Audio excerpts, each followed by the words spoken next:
चलो हम लोग बात कर रहे थे जलवायु और अनुकूलन का। जलवायु और अनुकूलन में हम लोग पढ़ लिए थे, कहाँ तक पढ़ लिए थे कि किस क्षेत्र में किस प्रकार के जंतु जीवित रह सकते हैं, ठीक है। और इससे पहले हमने ये भी समझा था कि जैसे पेंगुइन हो गया, ऊंट हो गया, ये अपने किस क्षेत्र में रहते हैं और किस प्रकार से अपना भरण पोषण करते हैं, ये सब कुछ हमने समझ लिया था, ठीक है। आज जलवायु और अनुकूलन में से कुछ जो मोस्ट इंपोर्टेंट क्वेश्चन है उसको निकाल करके हम लोग लाए हैं, ताकि तुमको मान लो पूरा चैप्टर पढ़ने का मन नहीं तो ये पढ़ करके तुम उस चैप्टर को रिवीजन कर सकते हो, ठीक है ना। तो कुछ 5-6 क्वेश्चन है, उसको ध्यान से देख लो और यही मोस्ट इंपोर्टेंट क्वेश्चन है हमारा, ठीक है। तो सबसे पहला क्वेश्चन जो हम पढ़ लिखे हैं कि जंतु किस प्रकार से अनुकूलित होते हैं, ठीक है ना। सबसे पहला क्वेश्चन एक बार मार्क कर देना, ठीक है। तो जंतु किस प्रकार से अनुकूलित होते हैं? जंतु उन परिस्थितियों के लिए अनुकूलित होते हैं जिनमें वह वास करते हैं। जहां भी वो वास करते हैं वो उनके लिए क्या होता है? अनुकूलित होता है। वैसी जलवायु क्या होती है उनके लिए? अनुकूलित होती है। 3 क्षेत्रों में सर्दी वर्ष भर रहती है। अब पूछ रहा है कि कौन से ऐसे क्षेत्र है जहां पर सर्दी वर्ष भर रहती है? तो ध्रुवीय क्षेत्रों में जो सर्दी है वो क्या होती है? वर्ष भर रहती है, ठीक है ना। अगला है किन क्षेत्रों में 6 माह तक सूर्योदय नहीं होता या 6 माह तक सूर्यास्त नहीं होता? तो ध्रुवीय क्षेत्र में हम पढ़ चुके हैं कि 6 माह तक सूर्योदय और 6 माह तक सूर्यास्त नहीं होता। अगला है कि आर्द्रता किसे कहते हैं? तो वातावरण में वाष्प एवं नमी की मात्रा को हम लोग क्या कहते हैं? आर्द्रता कहते हैं। कोई पूछेगा आर्द्रता, तो वाष्प और नमी की मात्रा को हम लोग क्या कहते हैं? आर्द्रता कहते हैं। इसमें कोई दिक्कत है? चलो आगे बढ़ते हैं कि किसी भी स्थान का जलवायु कैसे पता करते हैं? तो क्या होता है कि लंबी अवधि में जो लिए गए मौसम के आंकड़े होते हैं, लंबी अवधि तक ये मौसम विभाग के पास होता है, लंबी अवधि तक का लिया गया आंकड़ा, ठीक है। और उसके जो आधारित प्रतिरूप होते हैं उस स्थान का क्या होता है? जलवायु होता है, ठीक है। कोई दिक्कत यहाँ तक? अब मौसम किसे कहते हैं? अब तो ये भी जानना जरूरी है ना कि मौसम किसे कहते हैं। तो किसी स्थान की आर्द्रता, तापमान, देखो किसी भी स्थान की जो आर्द्रता हो गई, तापमान हो गई, वर्षा हो गई, पवन वेग हो गई, ये सब मतलब आदि के संदर्भ में वायुमंडल की दिन प्रतिदिन की स्थिति, वायुमंडल की जो है दिन प्रतिदिन की स्थिति क्या कहलाती है? उस स्थान का मौसम कहलाती है। मतलब आप ऐसे भी बोल सकते हैं ना कि वायुमंडल के दिन प्रतिदिन की स्थिति क्या कहलाती है?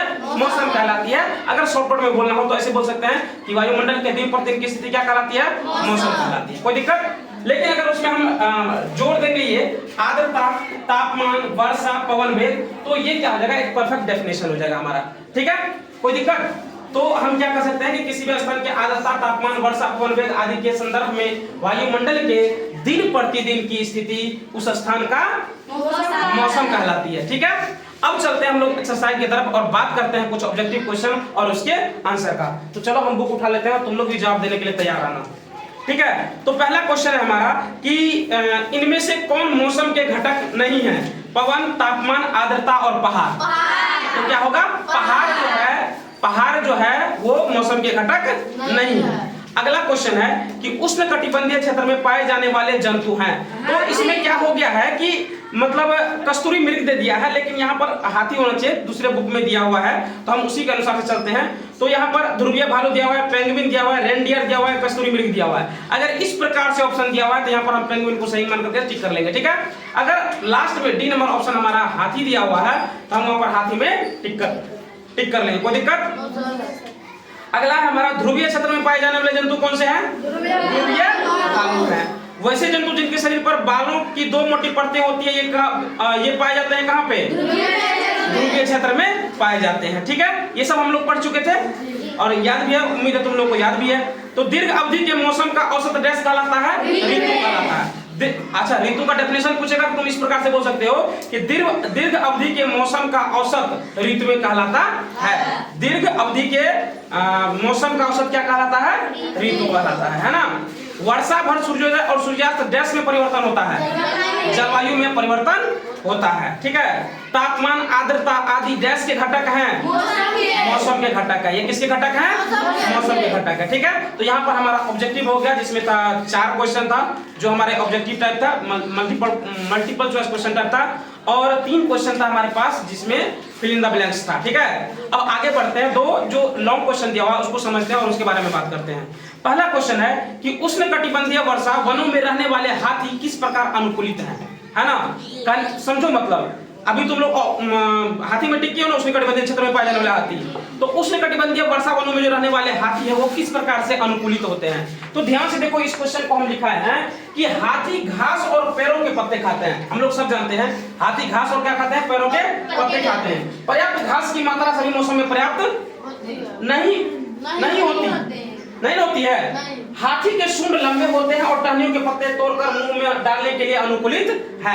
हाथी के सूंड लंबे होते हैं और बड़ी बड़ी टहनियों को तोड़कर आसानी से वो अपने मुंह में डाल लेते हैं, इसमें भी उसको कोई दिक्कत नहीं है। ठीक है, हाथी का आकार बड़ा होने के कारण शरीर की सतह पर वाष्पन नहीं होता, क्योंकि उसका आकार बड़ा होता है इसलिए उसके शरीर पर वाष्पन नहीं होता। जिस प्रकार से हम लोगों का पसीना निकलता है, कभी देखो हाथी को बिल्कुल नहीं दिखाई देगा क्योंकि उसका आकार क्या है, बहुत ही बड़ा है। ठीक है, वाष्पन नहीं होता। हाथी के कान बड़ा, त्वचा पतली होती है। हाथी हमेशा कान हिलाता रहता है ताकि उसके शरीर का तापमान संतुलित रहे। हाथी में एक खासियत होती है कि वो क्या करता है कि अपने कान को हमेशा हिलाते रहता है।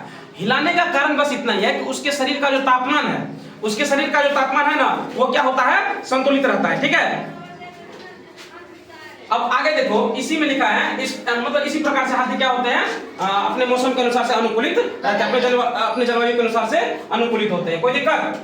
उम्मीद है ये वाला क्वेश्चन समझ में आ गया होगा, कोई दिक्कत? लेकिन एक और होते हैं, अफ्रीकन हाथी होते हैं, उनके कान इससे भी लंबे होते हैं। जो मतलब इंडिया में पाए जाने वाले हाथी हैं उनसे भी लंबे होते हैं। किसके कान? तो अफ्रीका में पाए जाने वाले हाथी तो लंबे क्यों होते हैं? क्योंकि वहां पर जो है गर्मी बहुत ज्यादा होती है, जिसके वजह से उसको अपने अगर तापमान को संतुलित रखना, अपने शरीर के तापमान को, तो उसके कान लंबे रहेंगे और बार बार हिलाएंगे तो क्या करेंगे, उसके त्वचा का तापमान जो है वो संतुलित रहेंगे। ठीक है, तो लास्ट कॉलम में यही लिखा है कि अफ्रीकन हाथी का कान और बड़े होते हैं क्योंकि वहां अधिक गर्मी पड़ती है। ठीक है, समझ गए ना बात को?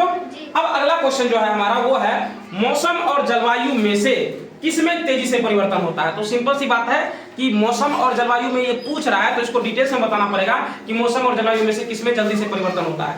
तो ध्यान से देखो, इसमें हमने जो पहला पॉइंट लिखा है कि प्रतिदिन हम प्रकृति में परिवर्तन देखते हैं ना, सूर्य जैसे सूर्योदय होना, सूर्य का अस्त होना, तेज हवा का चलना, फूल का खिलना, बिजली चमकना, वर्षा होना, ये सब क्या है, तुरंत होता है, एडजस्टमेंट होता है ना। तो ये क्या होता है, बहुत जल्दी होते हैं, इसलिए मतलब मौसम का परिवर्तन तेजी से होता है। इसलिए हम क्या कहते हैं कि जो मौसम का परिवर्तन होता है वो क्या होता है, तेजी से होता है। लेकिन उसी प्रकार में अगर हम जलवायु की बात करें तो जलवायु लंबी अवधि में लिए गए मौसम के आंकड़े पर आधारित होता है। लंबी अवधि तक लिए गए मौसम के आंकड़े पर ही आधारित होता है। ठीक है,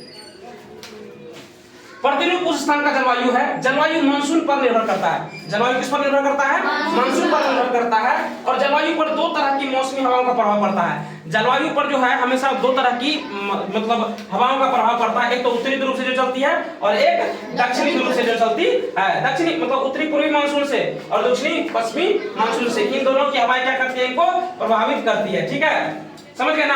और मानसून जो है तेजी से परिवर्तन नहीं होता है, और इसलिए मानसून में क्या है, तेजी से परिवर्तन नहीं होता, जलवायु में तेजी से परिवर्तन नहीं होता है। समझ गए ना बात को?